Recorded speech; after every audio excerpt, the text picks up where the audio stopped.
Yo guys, what is going on? Lucky here, and today we're gonna take a look at Rashman playing his TOG II on Al Haloof. And for the ones of you who say that they have never seen a TOG II before, you're probably lying or blind, because look at the size of this thing.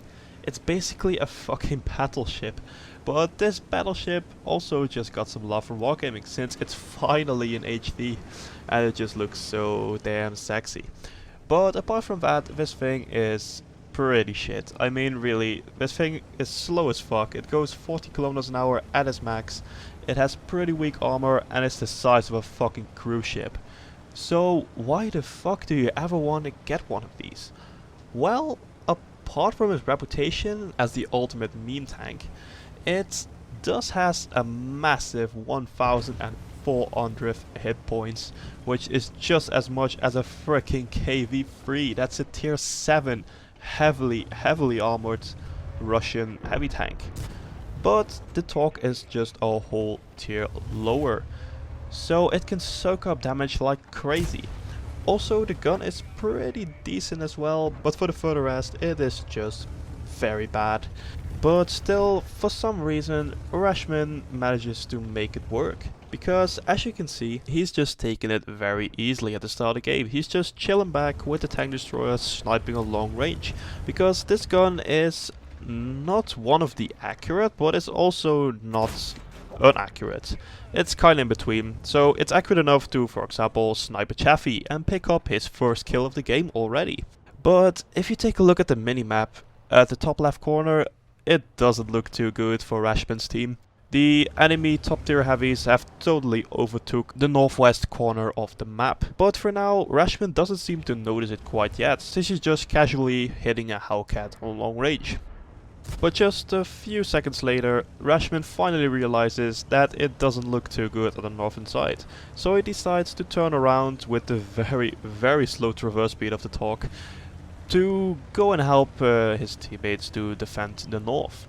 So as you can see, the TOG is definitely not one of the fastest. It even takes a while to just get to the other side of the rock, which is quite awkward. And also, well, the gun depression is quite good, as you can see right here, considering he's actually elevating his tank upwards. But that's actually not so good to do, so he decides to go behind the little bump. So he's now trying to deal some damage before the enemies can get closer.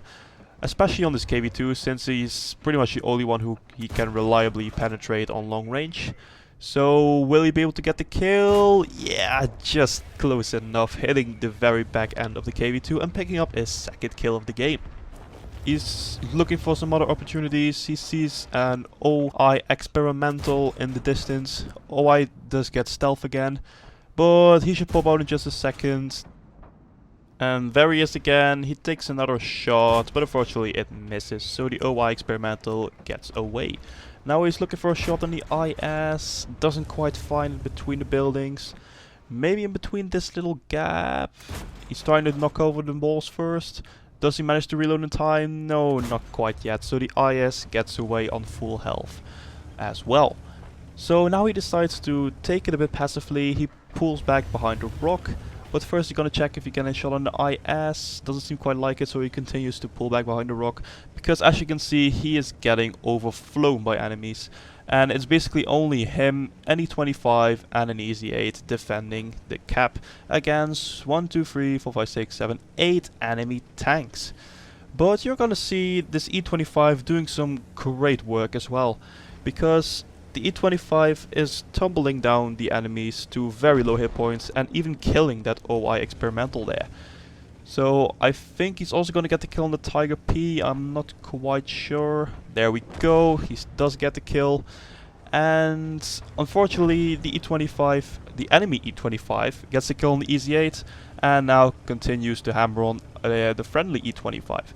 So the E25s are just exchanging some shots. Will Rash will be able to help him? Yes, he takes down the enemy E25, but unfortunately the good deeds of the friendly E25 come to an end since the IS is approaching him.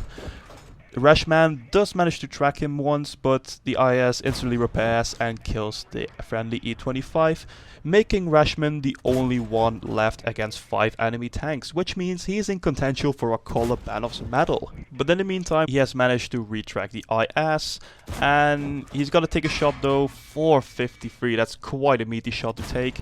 He bounces one shot off the engine deck, and the IS narrowly did get away there, because that would have been a huge problem if that IS got behind a rock, since the IS was pretty much the only one on the enemy team where Rashman really had to be afraid of. But now, since he's dead, Rashford is kinda more relaxed right now. And as you can see, there's a small little Su-85 trying to sneak up behind him. He doesn't bother too much. He takes a shot on the KV-1. Then he is turning his attention to the Su-85, kills the Su-85, and continues to hammer on the KV-1, who is trying desperately to cap. But when there is a TOG nailing on you and just soaking up your hits, there's pretty much nothing you can do. So there you go. Rashman is only left against 2 enemy vehicles right now, a T-34-85 who hasn't been spotted yet, and a Matilda Black Prince who has just managed to make it on top of the hill. So, TOG II versus Matilda Black Prince, and as you can see, this Matilda Black Prince is pretty chanceless, since the TOG II still has half of his hit points left, and the Matilda Black Prince hasn't got the best penetration. Therefore, even the TOG's armor is pretty good against it. So Rashman just slowly is picking apart this Matilda Black Prince, and there is just nothing this Matilda Black Prince can do. I mean, he tries to keep the TOG tracked, but even the track armor on the TOG is good enough to stop the shots of the Black Prince. So therefore the TOG finishes off the Matilda Black Prince, which means that the TOG II is now alone in a 1v1 against a T-34-85. Now, let's see how that's going to pack out. Now, I just fast forwarded this little bit because it is pretty boring to watch a TOG crawl towards its target. So, as you can see here, he's just straight in the middle of Al-Aloof, seeing if he can catch a glimpse of the T-34-85. And oh, there he is. And what is the T-34-85 gonna do? It looks like he got himself tracked because he fell down a hill or something. And he is just standing still. What? Okay, Mr. T-34, you're just making it the TOG very easy to win the game. He just doesn't give a fuck, really. He just puts some shots in, and then the T-34-85 dies. And Rashman picks up his 8th kill of the game and secures the win for his team. Well, what a game that was. This game showed you guys that even the worst meme tanks can still have some pretty good games if in the right situation. It's just only sad that it just had to end this way. I mean, it could have been way cooler if the T-34-85 actually tried to kill the TOG, but apparently he just didn't give any fucks about it. So well, I guess it's just only good for Rashman. So yeah, without further ado, let's take a quick look at the post-game stats. So wow, take a look at that. Have you ever seen a TOG game like this? Holy shit, Rashman manages to pick up his Ace Tanker medal, as well as a Hand of God, a Bruiser, a Duelist, and a Fire for Effect.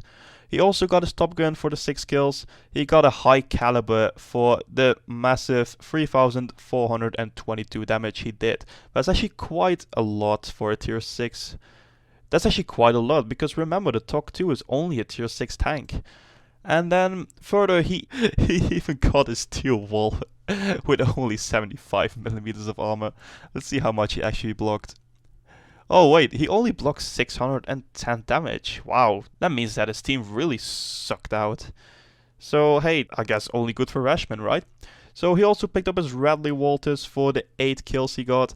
And of course, he got the medal, which I've been struggling all my World of Tanks career to get one, the Kolobanov's medal. So now let's take a look at the financial stats. And as you guys can see, the TOG II still is a premium tank. So Rashman almost made 100,000 credits profit. Only spent 7,000 on ammunition and 3,610 on repair cost. Also, he manages to get himself a flippin' 7,907 experience with all the multiplier and bonuses combined. So, Rashman, thank you so much for sending in this replay. I just completely got blown away. I did never expect that TOG was capable of this. So if you're sitting there and you think like, damn, I also have a very good replay that I want to get on YouTube, feel free to send them to me. How to do it is in the description down below, just check it out, and maybe, who knows, the next subscriber replay review will be of your replay. So that was pretty much it for today, guys. Thank you so much for watching. I hope you enjoyed the video. If you did, please make sure to smack the like button. I would highly appreciate it. Also, if you're new, press the subscribe button. Also, make sure to comment down below what do you think about the TOG. I personally think it's just a ridiculous tank, and I would love to own one, not for the skills, but just for the banter. So, yet again, that was it for today, and I will see you all next time.